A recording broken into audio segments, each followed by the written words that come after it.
गुरु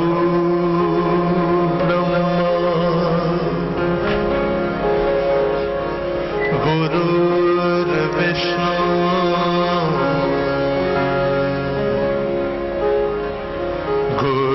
गुरुर्देवो महेश्वरा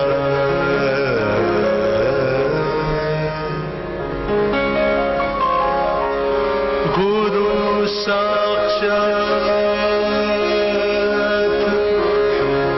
परब्रह्म तस्मै श्री गुरवे नमः।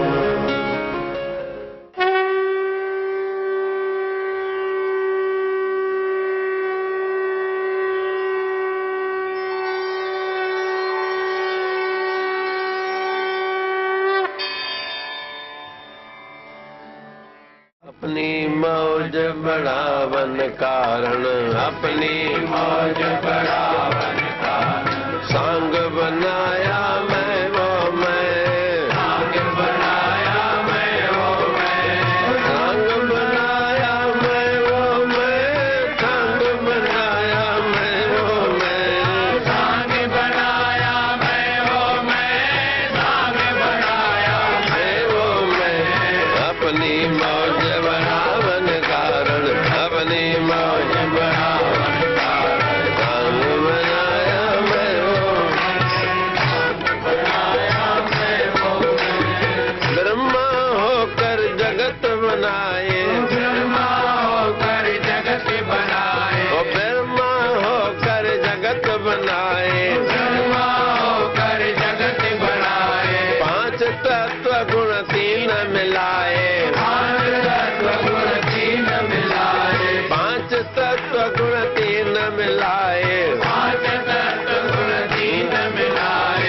रंग रचाया मैं वो मैं, रंग रचाया मैं वो मैं, रंग रचाया मैं वो मैं।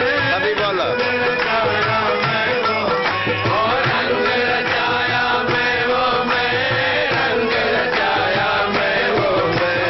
अपनी मौज बढ़ावन कारण, अपनी मौज बढ़ावन कारण, रंग बनाया मैं वो मैं, रंग बनाया मैं वो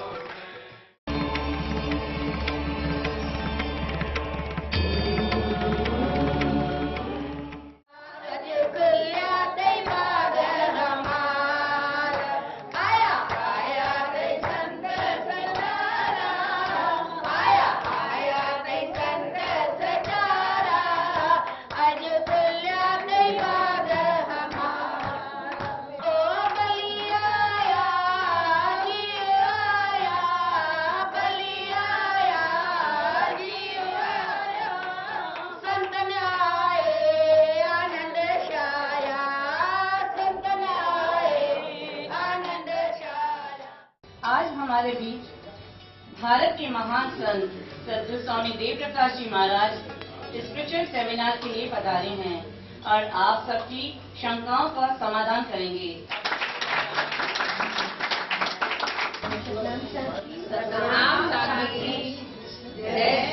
Since time immemorial, sun has been the source of light, and with his light, all of our days start. Therefore, I would humbly request Sadhguru Swami Dev Prakash Ji Maharaj to kindly light the lamp and initiate the ceremony, please.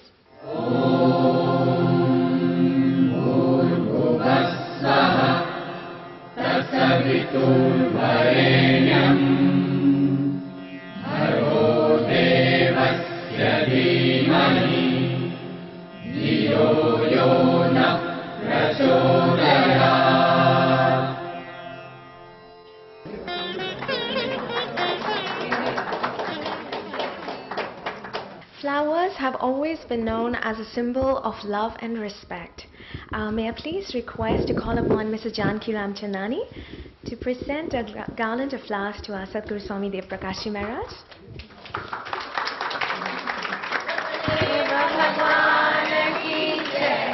And now I'd like to invite Mr. Ram Bakshani to please come up and share with us some few words of wisdom. He'd also like to share with us a little about the life sketch of Sadhguru Swami Dev Prakash Ji Maharaj. Please, for Mr. Rambakshan. Thank you, Dimple. Satnam Sakhi. उन्हें सांगर जय श्री कृष्ण। भाइयों और बहनों, आज हमारे बीच एक ऐसी महान आत्मा बैठी है जिनके एक एक लफ्ज में इतनी सादगी है, इतना प्यार है कि हम सब हमेशा आनंद में आ जाते हैं और मगन होकर उन्हें सुनते हैं और सुनने को फिर से दिल चाहता है। यूं तो हम संतों को सुनते हैं और सुनते ही रहते हैं। हमेशा जैसे कहा गया है कि पोस्ट ऑपरेटिव केयर बहुत ज़रूरी है। ऑपरेशन करने के बाद ये ज़रूरी हो जाता है कि उसकी संभाल की जाए। ऐसे ही जब संत हमें सुनाते हैं तो वो समझने के लिए फॉलोअप बहुत ज़रूरी रहता है और वो फॉलोअप के लिए हम दुबई वाले बड़े खुश नसीब है कि महान आत्मा स्वामी देव प्रकाश साल में कम एक दफ़ा ज्ञान देने के लिए आते ही रहते हैं। हम उनके बड़े आभारी है। सतगुरु स्वामी देव प्रकाश जी 1938 में जन्मे। भगवान ने शायद 1 जनवरी नए साल के दिन तोहफे में दिया। इससे बड़ा तोहफा दुनिया के लिए हो ही नहीं सकता।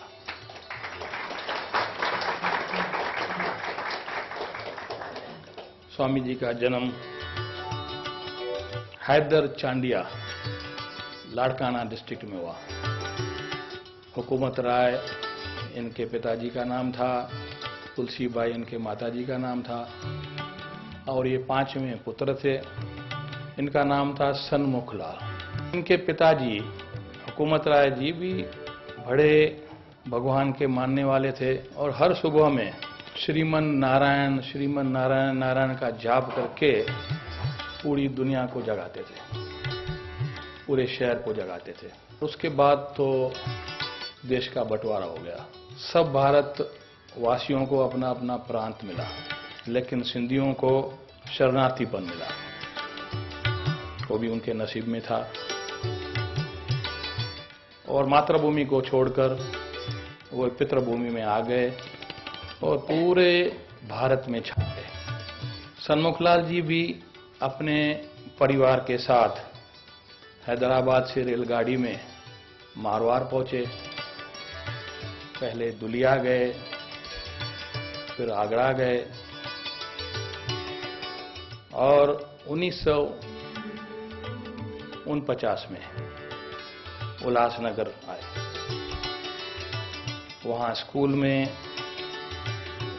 जाना शुरू किया, लेकिन किताबों में उनकी रुचि नहीं थी। उनकी रुचि देववाणी संस्कृत भाषा में थी। वो वक्त था जब सद्गुरु स्वामी शांति प्रकाश भी उल्लासनगर पहुंचे और सिंधु नगर 5 में स्वामी टेवराम प्रेम प्रकाश आश्रम की स्थापना की। सन्मुखलाल जी वहां कभी कभी जाया करते थे। 1953 में सन्मुखलाल जी ने हमेशा के लिए सद्गुरु स्वामी शांति प्रकाश जी से जुड़ गए और सन 1954 में 1 साल के बाद सतगुरु स्वामी शांति प्रकाश महाराज ने बालक सन्मुखलाल जी को संस्कृत भाषा का अभ्यास करने के लिए काशी भेजा। ये बताता है कि कितनी दिल थी सतगुरु स्वामी शांति प्रकाश की सन्मुखलाल जी के साथ। और ब्रह्मचारी सन्मुखलाल जी 10 वर्ष काशी में रहकर और संस्कृत का गहन अध्ययन करके बड़ी बड़ी उपाधियां लेके स्वामी टेवराम प्रेम प्रकाश आश्रम सिंधु नगर लौटे। इस हिसाब से स्वामी देव प्रकाश जी पीएचडी है, लेकिन अपने को डॉक्टर कहलाते नहीं है। संस्कृत आचार्य जो पीएचडी के हाईएस्ट डिग्री।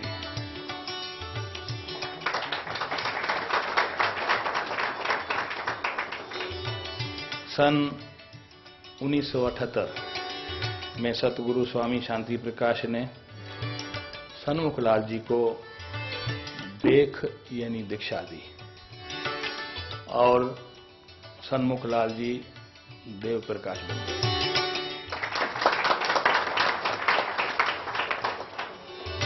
इस तरह स्वामी देव प्रकाश सतगुरु स्वामी शांति प्रकाश के साथ जुड़ गए और 1992 में जब सतगुरु स्वामी शांति प्रकाश ने महासमाधि ली तो स्वामी देव प्रकाश जी को स्वामी शांति प्रकाश आश्रम ट्रस्ट का अध्यक्ष बना दिया गया।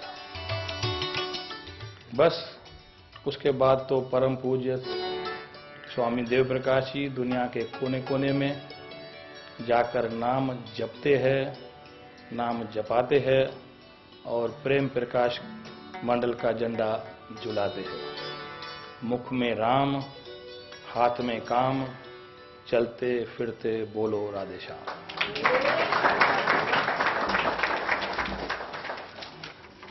Thank you so much, Mr. Ram Lakshani, for enlightening us with Sadhguru Swami Dev Prakash Ji Maharaj's life. We, the Premis, the devotees living in Dubai, are indeed very fortunate because we have a lot of spiritual doubts, a lot of myths in our minds that we always wanted to clarify. And what better way to have with us the divine grace of Sadhguru Swami Dev Prakash Ji Maharaj. We're really grateful to him who has obliged us with his benign presence and who would help us in clarifying all our spiritual doubts and myths. We would now initiate with this seminar, so I would request you all that all your spiritual questions, one by one, you'd be given a chance and you all can put forward your question and Sai would answer them. But as code of ethics, please, may I please request you all to switch off your mobiles. Satnam साखी साईं मेरा नाम लिया हुआ है पर मन जैसे लगना चाहिए वैसे लगता नहीं है, इसका क्या उपाय है वो मुझे बताइए।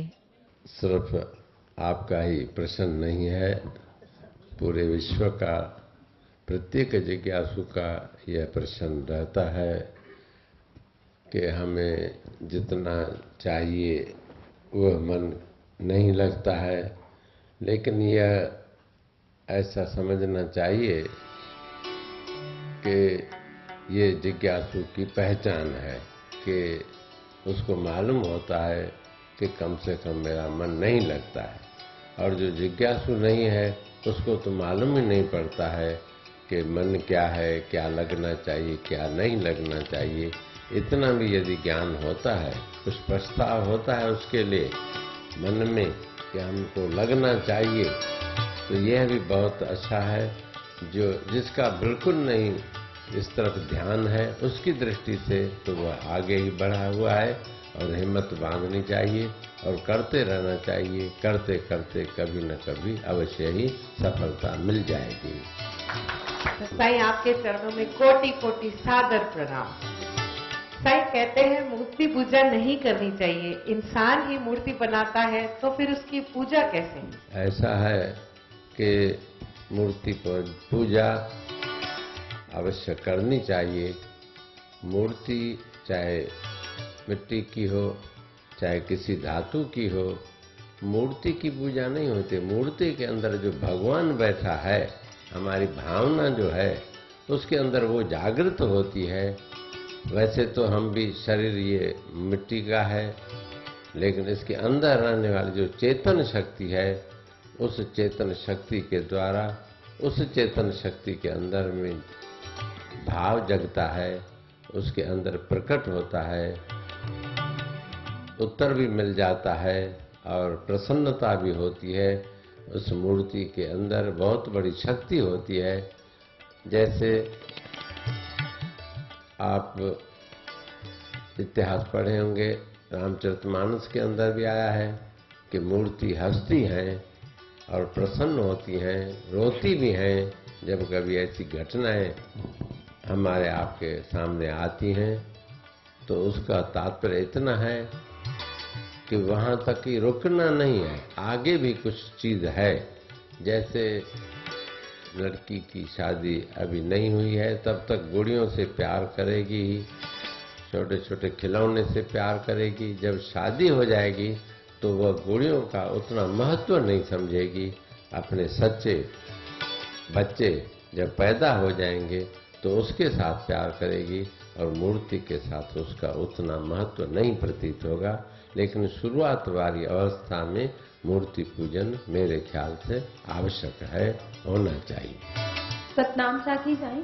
सत्य नहीं, मेरे को ये क्वेश्चन पूछना है कि सब संत महात्मा हम लोगों को बोलते हैं कि उठते बैठते सोते जागते साईं का नाम सिमरन करना चाहिए। तो मैं ये पूछना चाहती हूँ कि बैठते उठते सोते नाम जपना और एक जगह आंख बंद करके ध्यान मुद्रा लगा करके, इन दोनों के क्या फायदे हैं? तो क्या ये दोनों समान है इस तरीके से नाम जपना, या मेडिटेशन करके नाम जपना वो ज्यादा लाभदायक है?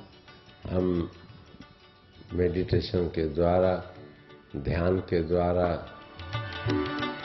अंदर चले जाते हैं, नाम स्मरण करते हुए दिव्य दर्शन होता है, मन को बहुत बड़ा बल मिलता है, वह भी आवश्यक है।